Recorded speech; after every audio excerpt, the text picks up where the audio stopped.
YCP నేతలు నిర్వహిస్తున్నవి ఆత్మీయ సమావేశాలు కావు, ప్రజల తిరస్కారం, రాజకీయ భవిష్యత్తుపై భయంతో చేసుకుంటున్న ఆత్మావలోకన సమావేశాలు మాత్రమే. 5 ఏళ్ల పాలనలో కాపు కార్పొరేషన్ను నిర్వీర్యం చేసి విదేశీ విద్యా పథకాలను నిలిపివేసి కాపు యువత భవిష్యత్తుతో చెలగాటమండ నాయకులకు నేడు కాపు సమాజం గురించి మాట్లాడే నైతిక హక్కు లేదు.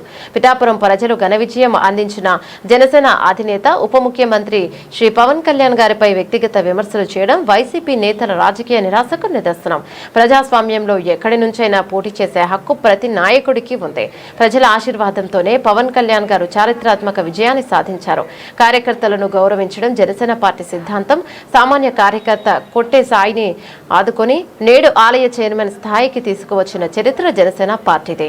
దేశం సమాజం బాగుండాలి, నన్ను కులాల చట్రంలో బంధించవద్దు అనే పవన్ కళ్యాణ్ ఉన్నత భావజాలాన్ని వక్రీకరించి రాజకీయ లబ్ధి పొందాలని ప్రయత్నించడం వైసీపీ నాయకుల దిగజారుడు రాజకీయాలకు నిదర్శనం. కులాల పేరుతో సమాజాన్ని మభ్యపెట్టే ప్రయత్నాలు ఇక సాగవు.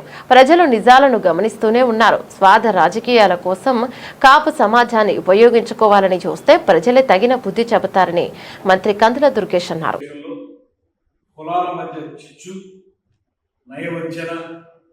అనేటువంటి ఒక పెద్ద డ్రామాలో వైసీపీ కాపునేతలందరూ కూడా పాత్రధారులు.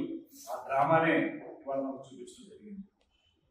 ఆ రోజున జగన్మోహన్ రెడ్డి గారి 5 సంవత్సరాల పరిపాలన కాలంలో కాపు కార్పొరేషన్ ని నిర్వీర్యం చేసి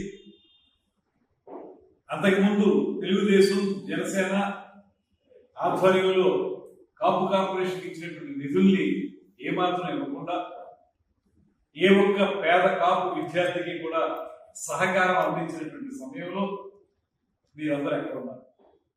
మీరు అప్పుడు అధికారంలో ఉన్నారు కదా, ఎందుకు మాట్లాడారు? ఆ రోజున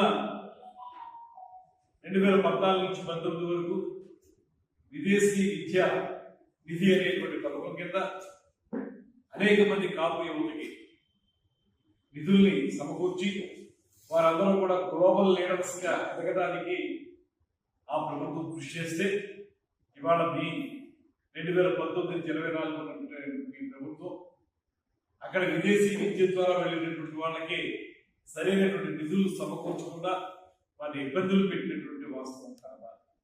ఆ రోజున మీరందరూ ఏం చేశారు? విద్యార్థులకు ఏమన్నా బాసటగా నిలబడ్డారా?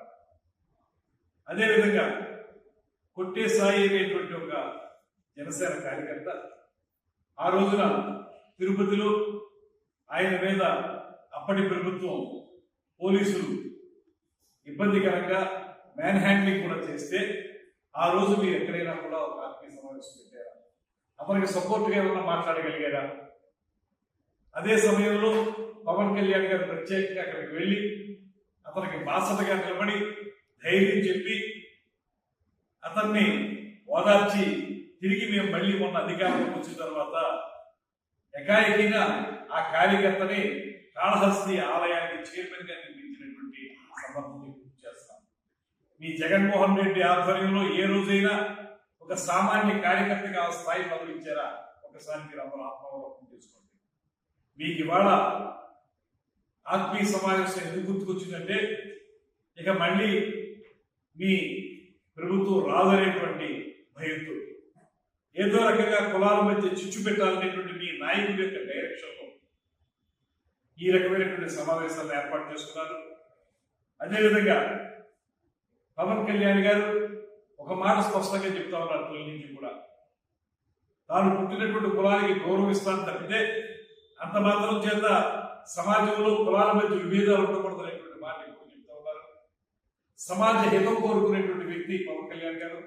అందుకే ఇవాళ ఆయన ఏం చెప్పినా కులాల చట్టంలో ఆయన విడిపోకూడదు, అందులో బంధించబడకూడదు అనేటువంటి మాటతోటి ఆయన కార్యక్రమాన్ని నిర్వహించుకుంటూ వస్తున్నారు. అదే ఆయన విస్తృతమైనటువంటి వేదికల మీద కూడా చెప్తున్నారు. దాన్ని తప్పుపట్టి మరి నీకు కులాలు ఎదురైనప్పుడు పిఠాపురంలో ఎందుకు పోటీ చేసేవని ఒక గట్టిగా అడుగుతున్నారు. ప్రజాస్వామ్యంలో ఎవరైనా ఎక్కడి నుంచి